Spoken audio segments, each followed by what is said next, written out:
Thanks everyone for tuning in to check out our podcast today, Maker Connect. My name is Matt Despins, and I'll be your host for the show. With me today, we have Annie Hoffman, who's one of our expert negotiation trainers here at the firm.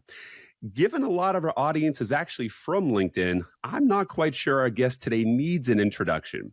But for those of our listeners that happen to never look at their LinkedIn feed, today with us, we're incredibly fortunate, seriously, to have Sam McKenna. Sam is currently the founder at Sam Sales Consulting, among many other accomplishments in her career. So, Sam, if you're open to it, I'd love to start by asking you to tell us just a little bit about your career and your background so the listeners can get just a flavor of your negotiation experience. Also, maybe you can let us know at what point in your career did you discover the importance of negotiations and start to actually take it seriously. So Sam, we're truly excited to have you here with us. And with that, I'll turn it over to you to brag about yourself for a minute. And it's the host who's making a specific request that you brag. So your humility will remain fully intact. I'll turn it over to you, Sam. Did you say I only have a minute to brag? Is that like a hard stop that I've got 60 seconds, or can I go on? We have about 45 minutes for you to brag, so please feel free to take the whole time. Matt, Annie, thank you guys so much for having me. Hi, you guys. I am Sam McKenna, as Matt said. I have spent my career in enterprise sales. So I have spent about 16 years now in enterprise sales. I spent about the first 12 of my career split about IC and enterprise sales, and then I went into executive leadership. And then in 2018, I broke my 13th sales record and just thought, you know what, I wonder what I can do on my own, and took the very, very, very scary leap into not having a product to sell, but rather selling my brain and my skill set and hoping to God somebody would hire me. So we're almost 4 years in September. It'll be our 4-year anniversary, and we are an all-women team of 12. Over 50% of our staff is military and expat spouses. We don't deserve a single one of them. They are insanely talented. And I basically take everything that's made me successful in my career: prospecting, negotiations, how to run a great discovery call, which is, to me, where negotiations starts, even the very first call, how to write on LinkedIn, how to create a brand on LinkedIn for executives, do all of that and so much more at Sam Sales. I will tell you, we've also grown in multi-millions in revenue, have done such an awesome job. So I'm really, really proud of what our small and mighty team has done, and almost 200 clients to date. So send caffeine, we are tired, but man, are we having a good time. I will say, where did negotiations come up? I think, where the importance of it came up is in one of the first deals where I ran, which I'm just going to tell you guys this, and Annie's just going to be like, while I tell her this. No, right? We want to hear it. But I remember, right, we had a proposal out, and then the client came back and said, hey, do you think you can flex on payment terms? And I was like, okay, let me just go and see. And then we said, we can flex on payment terms. And you already know where this is going. But then they came back and said, can you give us this? Can you give us this? Can you give us this? Right. And every time I kept going back. And I think that was the first time where I realized, like, oh man, I really need to get a handle on this. Like, I'm not going to go back 16 times, which is what I did, to my sales ops team, ultimately my SVP and my CEO, who was like, who's running this deal, to ask for all these favors, where if you were going to ask for something, is this the last ask? Is this the only ask? Is this the final ask that we need to get this deal over? Right. And just learning even that small art of negotiation to make sure that I'm not running back 78 times. And they just keep saying, well, she keeps saying yes to everything, so we're just going to keep pushing her and asking, was really important. But then I think the second thing was the realization that negotiation isn't at the finish line or even at the 50% mark. And it's not just about price. Negotiation is about so much more, about that give and get. And it starts really early. So I want to back up for a minute here. Did I, you glossed over it like the true humble person that you are, but can you repeat again how many sales accomplishments you had prior to Sam Sales Consulting? Can you say that again? Just I want to hear it again. I broke 13 sales records. So I'll give you an example. Most net new logos in a company's history, fastest to President's Club, still in a company's 23-year history, first person to get promoted from IC to the executive ranks, first person and woman to take my entire team to President's Club. There's a few in there. First person with Rep and Rookie of the Year, both on my team. A lot of stuff in there. And I think still the highest above quota in another company's 22-year history. So there's a few in there. Well, I got to say, Sam, that, we were really looking for on the podcast somebody that's really qualified. I mean, 12 sale. I mean, yeah, I mean, I knew how accomplished you were. I didn't know that accomplished. So I even feel even more fortunate than I did at the beginning to have you. And now so it's Sam Sales Consulting, right? That's where you are now for, you said 4 years, right? Yeah, you got it. And you got a team of 12 people that are following you? Yeah, I think, there's 12 of us total. I think for me, thinking about how I broke these records, and I'll tell you that it was my final record was thinking about this at LinkedIn. So at LinkedIn, I came in about midway, about a quarter in before the year ended. And so the year started again. I came in March. The year started again in June. I had to build about half of my team from scratch, hire, ramp, train them. And I had the same quota, give or take $100,000 as other leaders who have been there 6 or 7 years. And in that first full 12 months, right through the June of the following year of 2019, is that right? Yeah. I finished number one on a team of 6 or 7 of us. I finished at 97.69% of quota. And I was the first place leader, and the second place leader finished at 71%. I had to build my team, ramp it, manage a remote team, travel a lot, and then figure out how we were going to hit our quota. And I think it's honestly a few really basic things that I implemented other than just, my good old sales training. But when I did that, I just thought, well, as humbly as I can say it, I keep breaking the bars that are set in front of me or hurdling over them, whatever the right saying is.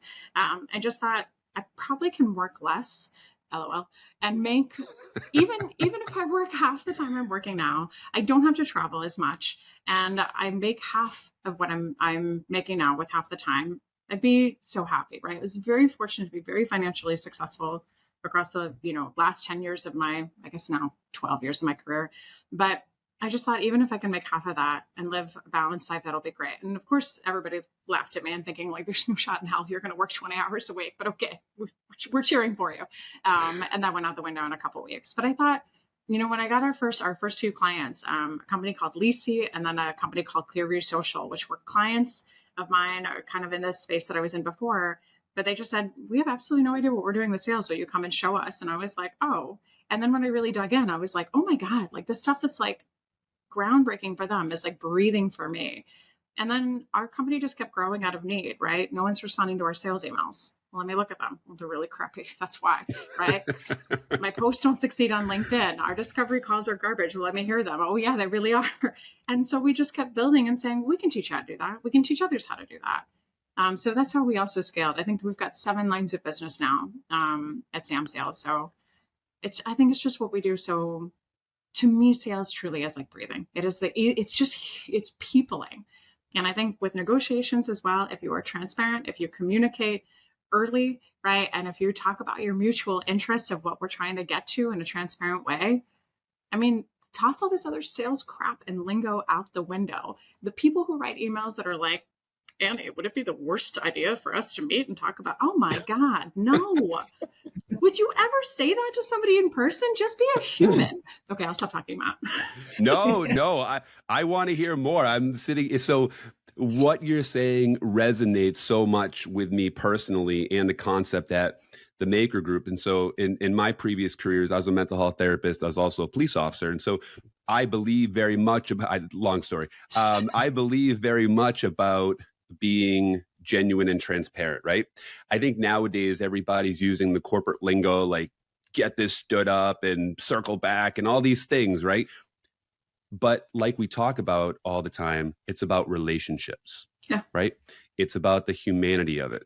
It's about understanding that in negotiations, the person on the other side is a human being too, who has things that they want and need, and they're going to respond to human interaction. So I think, am I understanding that's a bit of what you're saying? Completely. And I think even just the language that we use, we have a hashtag we promote sometimes called semantics matter, and people are like, semantics matter, and I'm like, sure, but semantics matter. Like, yes. Right. Language. I actually hate the word semantics because my English teacher would use it all the time, and I always thought she was saying Samantha, semantic, and I'm like, oh, she's not me. Okay. Usually I was getting yelled at for talking in class, which is inappropriate. I think just the language. I don't believe it. Who would have thunk? The language that we use, the positioning, the things that we say, right? And it's amazing because again, we do read a lot of these emails that go out and people are like, this is what I would use. And I will sometimes cheekily comment on LinkedIn and I'm like, would you say this to a person that swung by your booth at a conference? And someone's like, oh, and I'm like, why the hell would you write that in an email, right? And even just like things like, I hope this finds you well. Listen, Matt, Annie, I hope this does find you well. Not in the first sentence of my email. Like, just be a person, cut to the chase, talk about what it is that you want.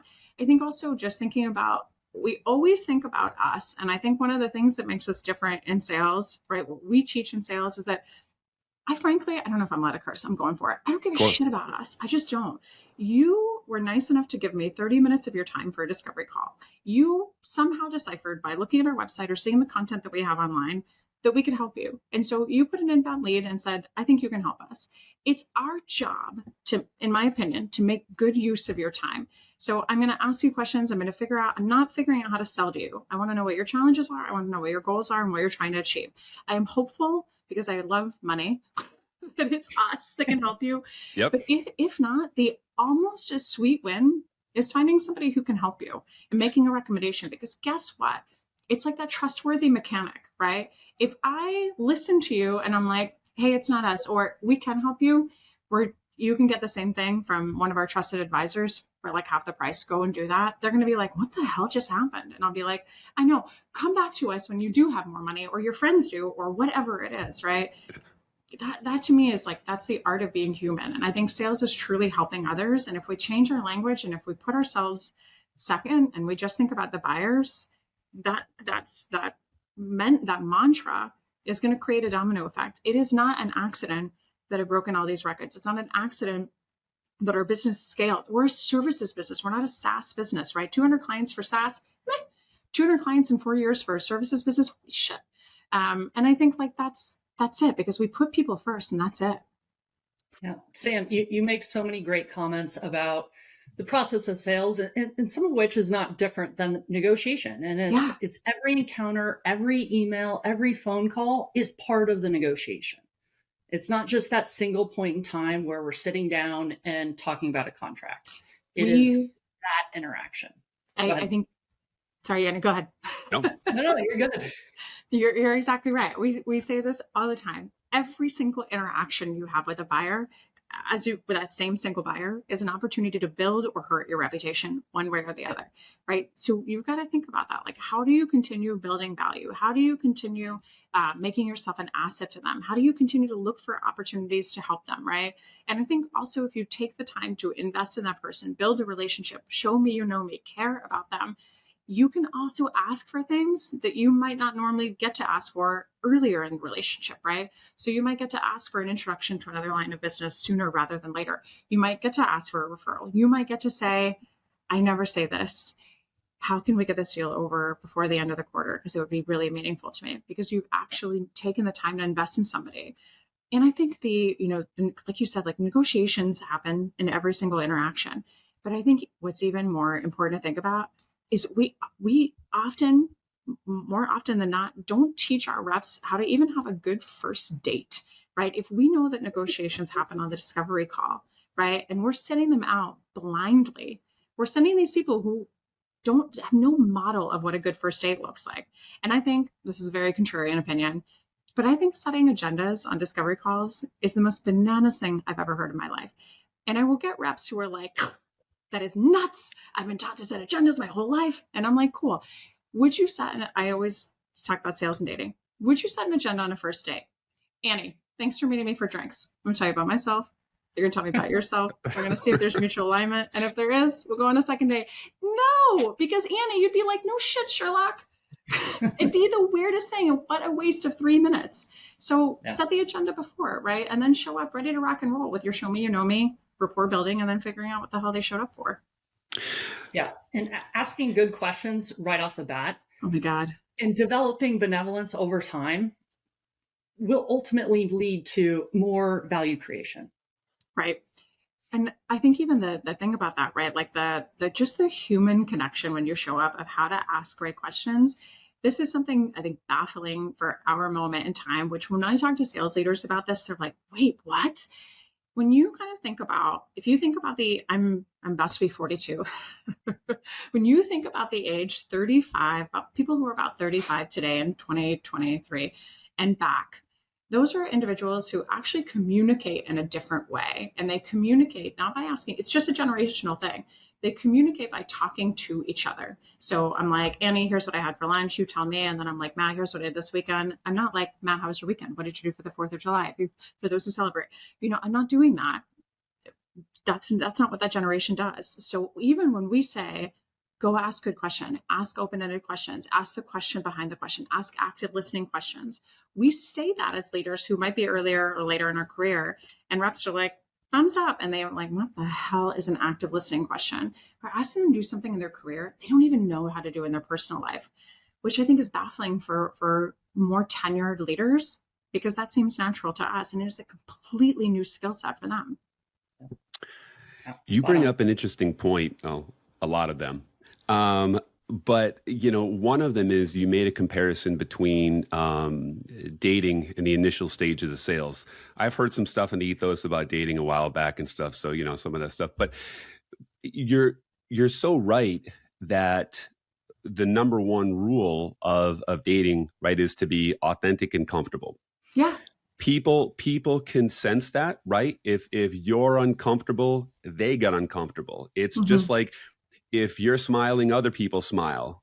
We can project that. And so have you seen that a lot in your experience, Sam, where folks who are treating it in a more human way, both because there's a lot of overlap between negotiations and sales. And so have you seen that, whereas folks that are approaching it in a very authentic human way are seeing better results? For sure. But I think we're not teaching reps to do that, like on that first call, right? And we're doing, I think what we see from reps is two things. One, we see them rushing through BANT, selfishly serving themselves, right? Budget, authority, need, and timing. They're rushing through BANT, which to me is the equivalent, right? Again, on that first date of like, do you want kids? Should we patch in your family? Tell me about your 401k balance. What's your FICO score? Those are the questions I would ask. Oh, I mean, just kidding. Wait, it's too early for that. And I think you can get to the answers to those questions without asking them if you just learn how to ask better questions, to Annie's point, right? And I think the other thing that we do is we show up like robots, and we don't think it's appropriate to be human or to joke or to build rapport or to talk about somebody's background. If they've got a stack of books or Legos or guitars, like talk about them. Or a pineapple. Or a pineapple, right? What is with the pineapple? I get questions all the time about if my pineapple is sometimes upside down, and I'm like, please don't go there. And if you don't understand what that means, feel free to Google it, and we'll keep it safe for work for the moment. Meant to be friendly, not inappropriate. Anyway, so what you want to think about though, right, is what, like we talk about just even one human element of the discovery call, and that's how literally the second it starts. And so we say this: if you are by yourself on a discovery call, think about the ambiance that you set. So if Annie shows up to the discovery call with me, and I'm like, and first of all, I don't say hello when she joins. I'm just like staring at the camera, waiting for her to come on, right? I can see the check mark. I know she can hear me, but I'm just sitting there. And then she gets on, and I'm like, Annie, hey, how's it going? What up? What up? I'm excited to talk to you. And he's going to be like, I can tell. I'm just like, most of the calls we see, it's like it's like the emoji, the flat eyes and the flat mouth. And I'm just like, Annie, excited to talk to you. But then the other thing is, if you've got people, right, if it's two of you on a call, interact. Don't just sit there. What's the ambiance when they join, right? And so if you join a call with Sam Sales, you're going to find that if there's two of us, we're going to be talking already. We're going to let you in. We're going to finish whatever it is we're talking about, like the meal we made last night or the binging of The Bachelorette or whatever the hell it is. And then we're going to bring you in, right?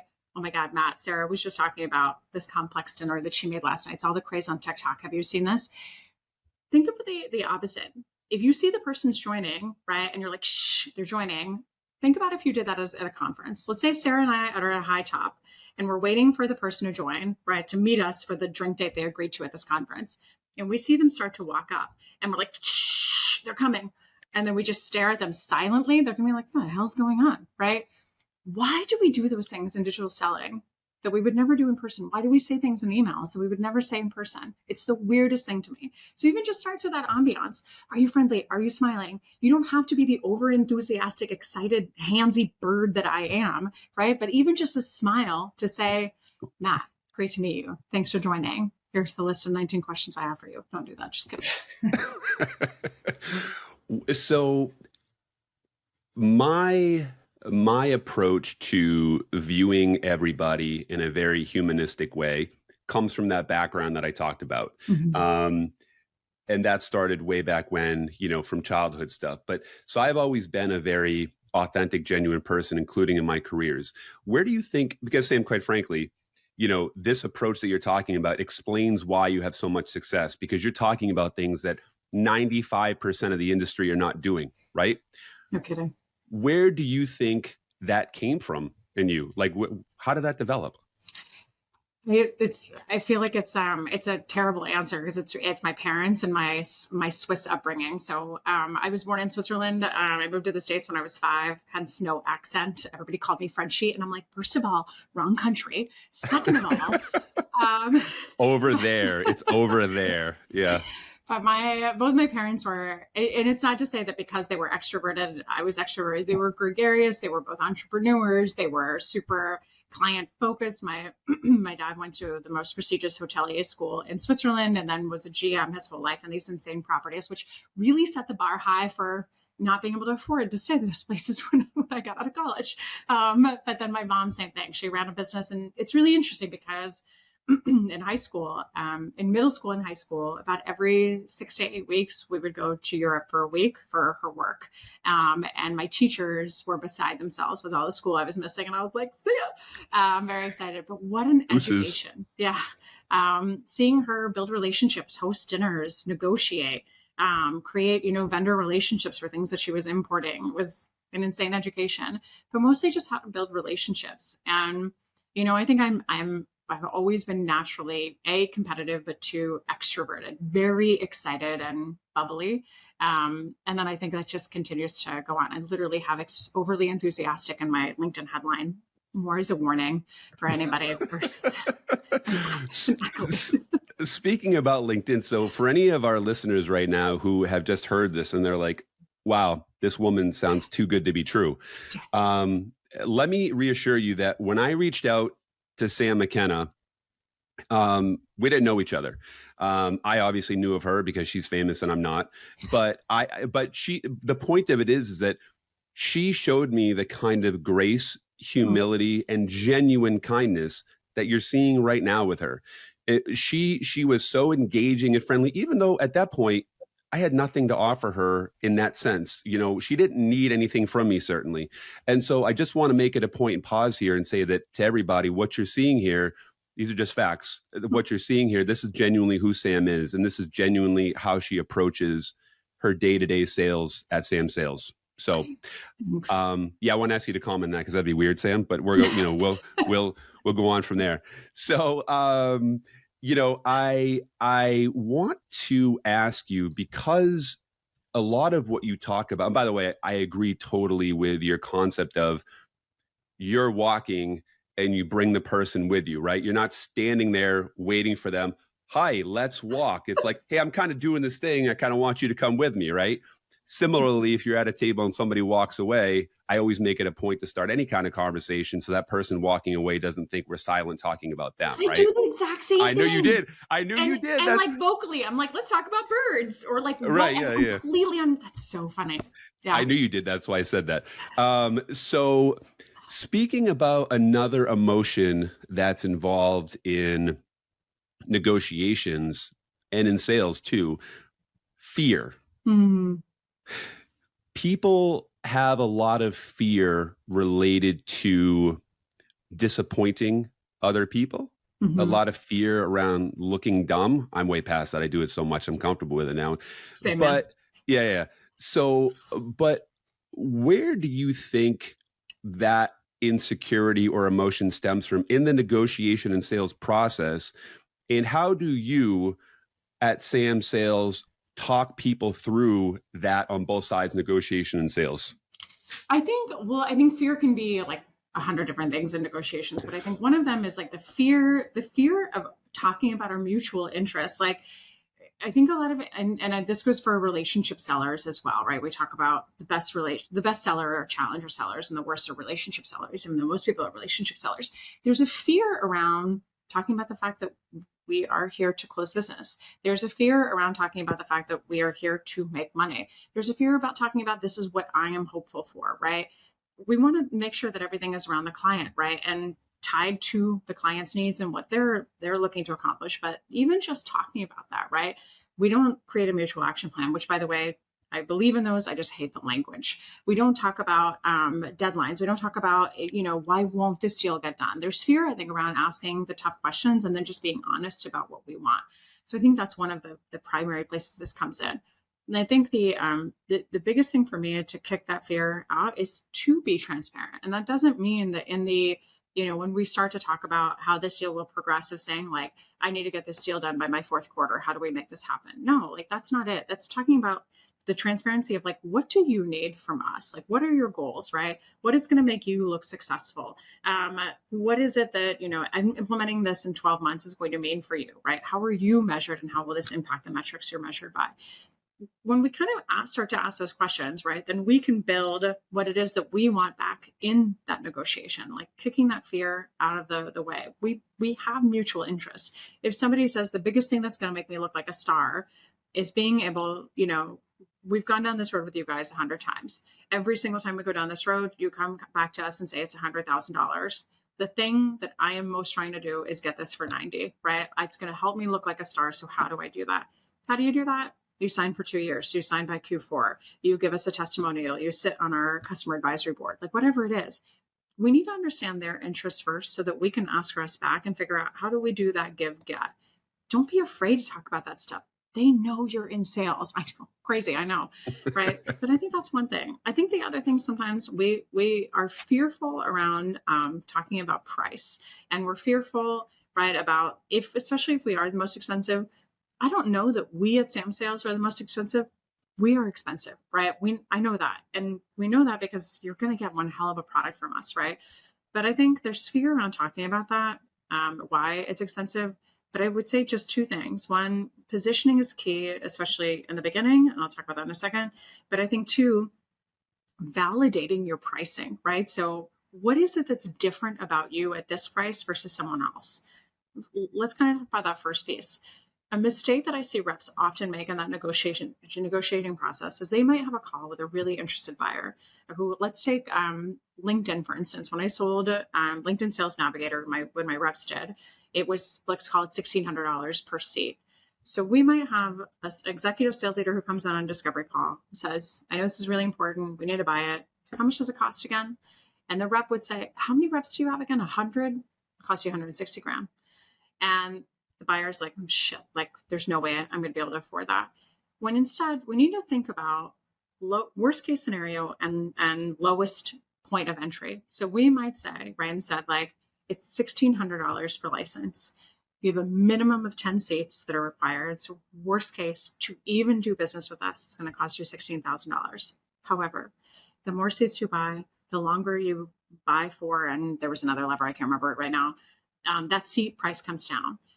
We've now anchored in their mind, right, that price. They know now that they have levers that they can pull left and right to make it cheaper. They know they also don't need to come up with 160 grand. Maybe all they can find is 80. Maybe they have 70K that they've got to blow before the end of the quarter.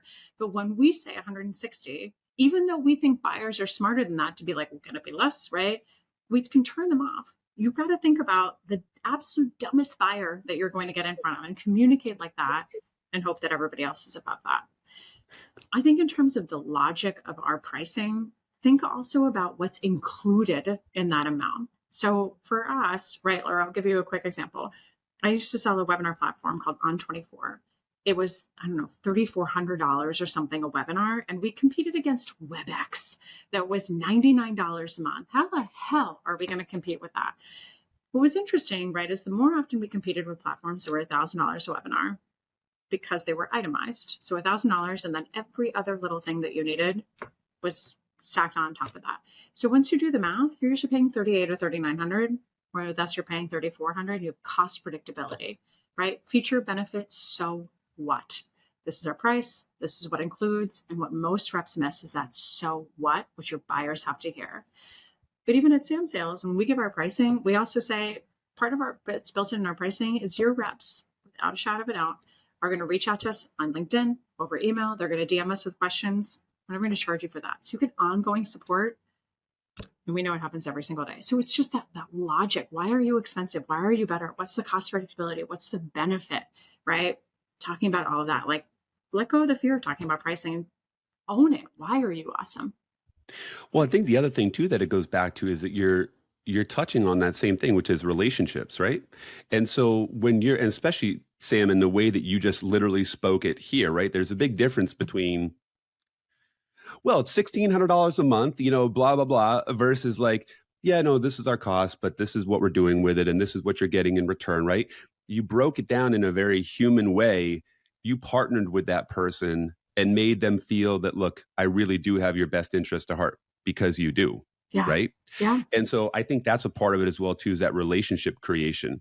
And to your point, talking about being uncomfortable, in that sales process, Annie, when we're diving in with a client that we have, and, clients, correct me if I'm wrong, they expect to call the Maker Group and 4 hours later, their whole multi-million-dollar deal complex is solved, right? It's done. It's like a movie, right? That's how it happens. I mean, so there's a lot of fear there around, like, I'm scared of the tension, right? I'm scared of the silence. When you think about that as an expert negotiation trainer, what are your thoughts in terms of not only somebody's ability to tolerate that, but actually embrace it, kind of, as we say, lean into it, the discomfort and the silence? What are your thoughts there?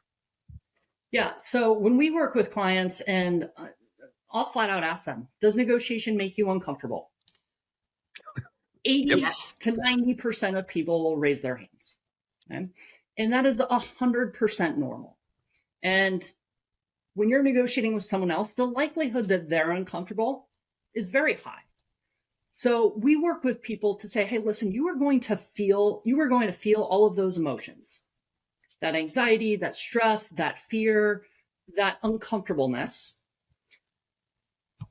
And that's fine. Just don't let it drive your behaviors within the negotiation, right? We also talk a lot about planning and preparation. The more planned and prepared you are going into that negotiation, the more comfortable you're going to be being uncomfortable. And it's almost like you have a script and you can map out your negotiation from start to finish prior to even having that negotiation. But Sam, you hit on so many things with your last response. I want to go back to them because, I mean, you talked about anchoring, right? Being upfront, anchoring your position, and also talking about your position and expectations upfront, early on, and often. Yeah. Right. If there is something that you just can't do and we need to be firm on that, it is okay to be firm in negotiation. So just wanted to comment on that. And also, and this one strikes a chord with me. And that is when you ask people, hey, what's going to make you look awesome on paper? How can I work towards that? It's such a slight shift in your mindset, but so important. Working with clients, I'll say, hey, have you ever gone in with this grand plan on, hey, we've got this great proposal, and they reject you? Well, yeah, all the time. Okay, well, we are providing them with no incentive to accept our proposal. So asking those questions, how are you incentivized? How are you bonused, right? Because your KPIs are going to be different than, more likely than not, the company's strategy. Yeah. So how you look on paper and how we get to those answers will help that value creation across the negotiations. So just wanted to comment on those points. You brought them up beautifully with anchoring, positioning, and just really getting inside the head of the other party that you're negotiating with. And it was what Sam said as well, too. The negotiation doesn't begin when the battle has been declared, although we know it's not a battle, it's a collaboration. But that's not where the negotiation begins. It begins, as Sam pointed out, from the very first phone call, right? Yeah. What are we doing from the very beginning to establish that aura of, listen, we're in this together. Let's try to work together to figure this out. Is that right, Sam? Completely. I think the anchoring also gives you a great opportunity to qualify or disqualify, right? You might have somebody again who says we can't do this, or purchasing X amount of seats is something at the corporate level. It's completely out of my purview, so that disqualifies us. Whatever it is, right? We don't have an API, we don't have an integration, whatever it is, figuring that out early is really important, and also just challenging to see if they are keen on doing one specific thing, why? Just understanding that, because sometimes I learned this early from a solutions engineer. A client wanted ABC, and he's like, why don't they want ABQ? Everybody does ABQ. And I'm like, just give them ABC so I can close this deal. And he's like, get out of my way. Right. And he gets on the call. I'm panicked, but he challenges them, and they're like, well, we had no idea we were just doing ABQ. Tell us more about that. And I was like, oh my God, what's happening? And we got the deal. What a great lesson. Right. And I think the piece about understanding how somebody like is measured, really incredible learning piece for me when I was younger and selling to marketers. I remember one of my leaders was like, how are they measured? Right? Like, what matter? You are measured. You live and breathe and die by your number. How are they measured? And I was like, how if I know? And it was my great, right, education of being like, okay, well, how do we impact what they care most about? It's not a feature and a benefit. It's a so what, again, to come back to that. But I think also just asking, how are you measured? What's important to you? You have to build a relationship to be able to ask these questions, right? These are not first date questions, but this is understanding, like, what are you trying to do? Are you trying to get promoted? Are you trying to hit the C-suite? Are you gunning for a raise, more headcount? How can we help you get there? One, shows an investment to them. Two, sales reps won't do that. And then three, it just shows your EQ, right? Someone just came to us and wants to hire us for a 2-day engagement for like $70,000. They're brand new to this organization, like 3 months in. So even just us saying, we know that you're sticking your neck out to hire us, and we know also the impact that we have is going to frankly determine how easy it is for you to get capital for other things that you want to do at this very large company, gets them to think like, we know you're going to take this seriously, right? Because you just said those words to me, and hopefully you don't disappoint. But small things like that, human relationships, just give a shit about the other person. Wild, I know.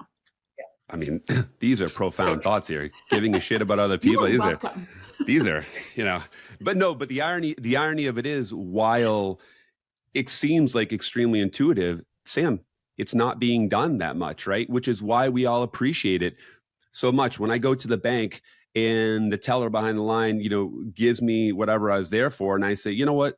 I really appreciate your kindness today. She goes, what? Right? Like people aren't going around being real humans. Right. They're just going around going through the motions, following scripts, and especially now coming out of, that 3-year period. I don't like using the name, but I think we're all craving, and now moving into the AI phase, I think we're all craving humanity more than ever. Right? I mean, yeah, we're all craving for people to be real with us. And in my view, and it sounds like we're all alignment on this, I think the people who are succeeding are the people who are interjecting a lot more humanity and humility than process and all that kind of stuff. Yeah. First of all, I think it's funny that COVID is basically your Voldemort for any Harry Potter fans out there, which is hilarious, the name that shall not be said.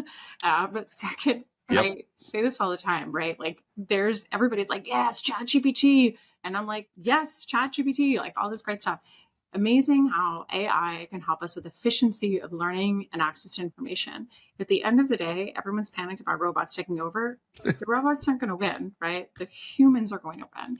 And I think that our buyers especially are so numb to the amount of automation and personalization at scale that when we do show me, you know me, and we look at someone's profile or their history, or we listen to a podcast that they were on and pull a quote out and put that quote in the subject line of an email, when you just say, I was really inspired by what you said, I really took to heart, blah, blah, blah, blah, I love it.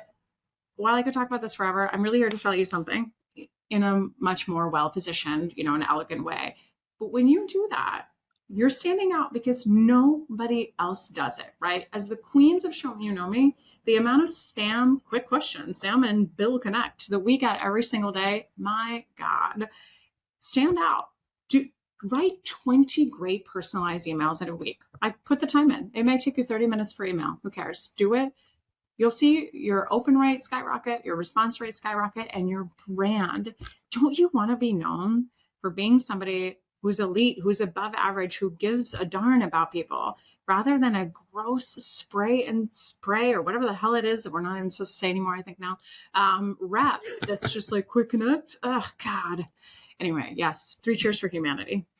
But I think that also circles back to the overarching theme here that we all agree on, which is I think that the people that are doing that, either in a negotiation, like really just going through the motions, or in a sales process, they don't feel that confidence, right? Yeah. And that's where Sam Sales comes in to help folks to get that confidence so that you can. I think there's a lot of people in that world, we'll call it dating or sales or whatever, who have a better version of themselves, but they need to get past those emotions, as Annie pointed out, those emotions of fear and whatnot. And so I think once you get past that, you don't mind writing email that's not like open to connect or would you be opposed to or all. Oh God. And I think it to me, everything starts with a discovery call. It truly does. It is why it is such a popular line of business for us, really focusing on that, because it is so much easier. If you can nail that first date, you're on a totally different trajectory with the rest of the call. The confidence will come from that, right? You just need to nail that.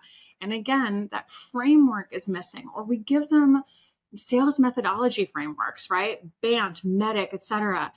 We tell them what to do. We don't teach them how. How do you build rapport? How do you show me you know me? How do you transition to kicking the call off? How do you actively listen and storytell? We're not teaching them that. We're just saying, go find out who the decision maker is and how much money they have. That's what's screwing us, is all these methodologies. They're so important. The bricks of our business, what we always say we are, the mortar. Cool that you need to do it. How do you do it? We'll teach you how. We'll teach you how to people. Love it. It's the I tell this funny story. I'll tell it in 1 second. But in a previous role that I had, there were 731 account executives in the U.S. and the CFO took the top 100 in a call, and we were all in a call. I was in it, and they went through and he was asking a bunch of people, how, what do you attribute your success to? This and that. And every single rep had this fancy language for everything, right? All these algorithms and acronyms and strategies and books that they had read and blah, blah, blah, blah, blah. Everyone's talking so much. And the CFO gets to me, and I did it in a room full of 100 people. He says, now, Matt, where's your success come from? And I said, I make more phone calls and I'm more genuine than everybody else. Thank you, sir. That was it, right? Like and that's the truth. That's the truth. It's not, there's a lot of strategies and going into the negotiation part too. There's a lot of strategy in all this, but at the end of the day, just be authentic, be a likable person, right? Be a likable person. So, but before we get to the part where I want to hear a whole bunch more about Sam Sales Consulting, they're on a little place called LinkedIn. You may not know that or whatever, but so before I get to that, I want to ask one more question because I'm fascinated with both your answer to this, Sam, and also Annie with the background. So if we look at different opinions about negotiations as either being a sales or, a science or an art, what are your opinions on, is it more of an art or is it more of a science or some exact halfway point of both? I think it is a framework that requires IQ and EQ. And I think that's it, right? So you think about like the experience where I kept going back and asking for more things, right? Like I didn't have a framework. I didn't have a framework to say when you're asked for something, A, get something in return, and then B, make sure that that's all that they need in order to make that happen. But then it's my EQ taking part of that, right? Asking the right questions or knowing, right, if there's enough enthusiasm or if it's a positive temperature that I can say, can I also ask you for an introduction to another line of business or whatever it is? I think you need that framework, but I think you also need to understand how to read signals, body language, temperature, to be able to navigate the right way. Annie, what do you think? Yeah, Annie, how do you train clients when you're in there and they're talking about that, especially with the advent of, AI coming in and our Maker Connect platform and analyzing all that data? What are your thoughts there? Yeah, so Matt, I was going to tell Sam, you hit the nail right on that. Is having a framework and having that EQ in the room. So when we work with clients, we walk them through our maker framework, and that is taking a look at what type of negotiation are we going into. Okay, where's the level of trust? Where's the level of rapport? What's the historical precedence that's happened in the past? Where are we? Right. So we'll walk them through, hey, what type of negotiation are we going into? And then, hey, let's utilize this framework to think about things like power within that dynamic. What are our true objectives here? How are we going to communicate with them? What are the variables at play? Oftentimes people just talk about price and so concerned about price or cost. And there's so many other variables within whatever you're selling, products, services, etc., that we can lever to, one, understand what they want, provide it to them, but also grow value for ourselves.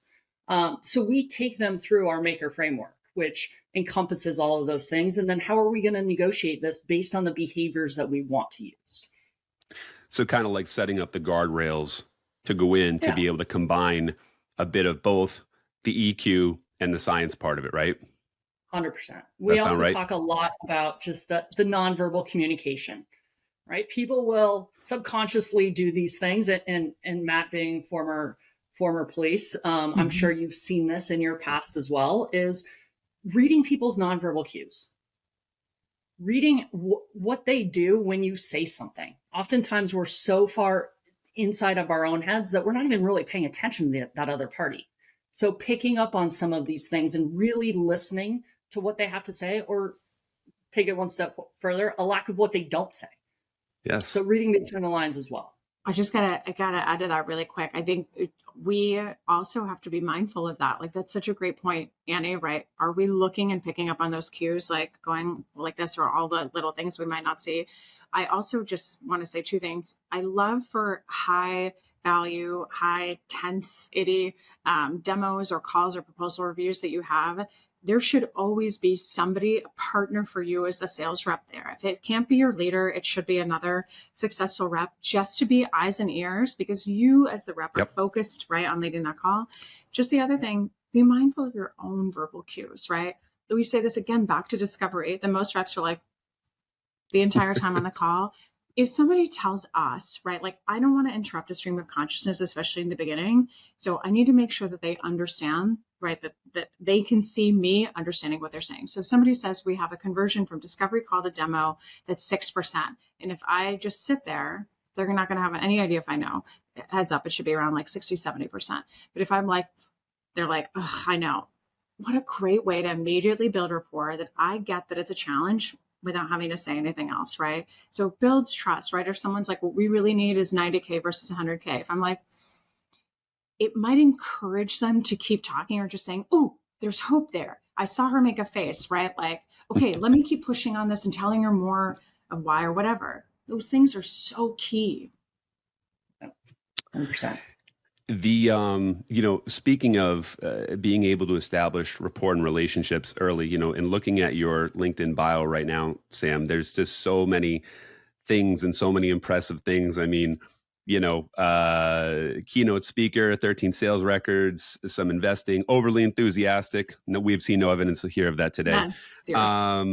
But speaking about Sam sales, aside from this being a podcast, I actually am genuinely interested. As much as you want to share, I want to hear, if I am any type company, first off, what size do you prefer to work with? And I say, what I just saw in this podcast was phenomenal. Like, get her and her team on the phone. What is it that you guys do, and how are you going to increase my sales abilities? Really super quick. So we have an entire line of business devoted to BDRs and how to people, how to write an email, how to do a cold call, how to connect on LinkedIn, how to do everything the right way, the above the bar, high level, non-gross, client-centric way. So we teach everything that a BDR needs to know, and then how to advance to AE. On the AE side, we teach everything from discovery call, or how to proactively ask for referrals, which people do not do, how to nurture effectively, how to handle objections. If you have a challenge in sales, no matter the size of your team, we've got something for you. Even if you're an individual contributor, you can spend $145 with us and get a world-class education online. We also do tons on LinkedIn Sales Navigator and LinkedIn. Obviously, that being my background, we teach LinkedIn how to LinkedIn. Believe it or not, we write sequences. If you look at your outreach or sales loft and you think they're a hot mess and a disaster, they probably are. We will turn them around. There's absolutely no AI used in we just use our good old fashioned brains. We get to the heart of the so what of your product, and we will drive your open rates and your response rates through the roof. A client that did some of our training with us in our sequences, 500 emails, 8 days, 127 responses, 41 meetings booked across 22 reps. Wait. Pause. Can you say those numbers again? Because those are unheard of. Can you, one more time? 500 emails, so about 280 first emails. The rest were follow-up emails, 8 days. We got 127 replies. So don't replies? Replies. 41 meetings booked, 22 reps, 8 days. We have a case study on our site if you want to go look at it. And then the final thing is we build brands for execs and celebrities on LinkedIn. We write the content, we dig into your story, we get incredible visibility. If you were spending money on pay-per-click campaigns, SEOs, conferences, sponsorships, give us some of that money and we will kill it for you. We work with some of the biggest executives, entrepreneurs, founders, some celebrities that are really cool, all of which we wish we could name, but nobody wants to give it away that we're writing their stuff, so we cannot. But they're really Imagine cool, that. I swear. I know, chirps. And then I speak all over, keynoting and left and right. So if you have a challenge in sales, LinkedIn, prospecting, sequencing, call us. I bet we can solve it for you. And if we can, we sure as hell know somebody who can. And that's samsalesconsulting, right? .com? You got it, samsalesconsulting.com. Or say hello on LinkedIn. Yeah, LinkedIn or everywhere else. It looks like you're in Twitter as well. At SMC Kenna 719, right? You got it.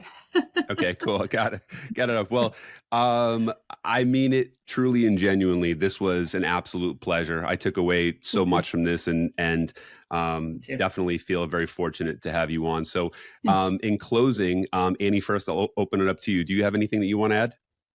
I just want to say thank you. It's been a pleasure meeting you and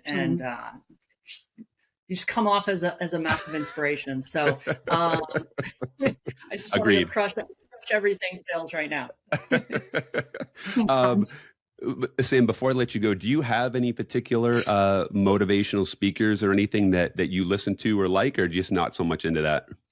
I do. I am. I don't know they're really motivational speakers, but I love Adam Grant. I love Brene Brown. And I like, oh my gosh, Simon Sinek. I just like to listen to the questions that they ask. I learned something really meaningful from every podcast of theirs that I listen to. And then, oh my gosh, you guys, HBR, Women at Work. If you guys aren't listening to that, best investment of your time. Holy hell, will you learn a lot for 30 or 60 minutes. Okay, cool. Awesome. Fair enough. Well, and in closing, I just want to say again, thank you, Sam, so much. Absolute pleasure. And we'll see you again soon. All right. Thanks, team.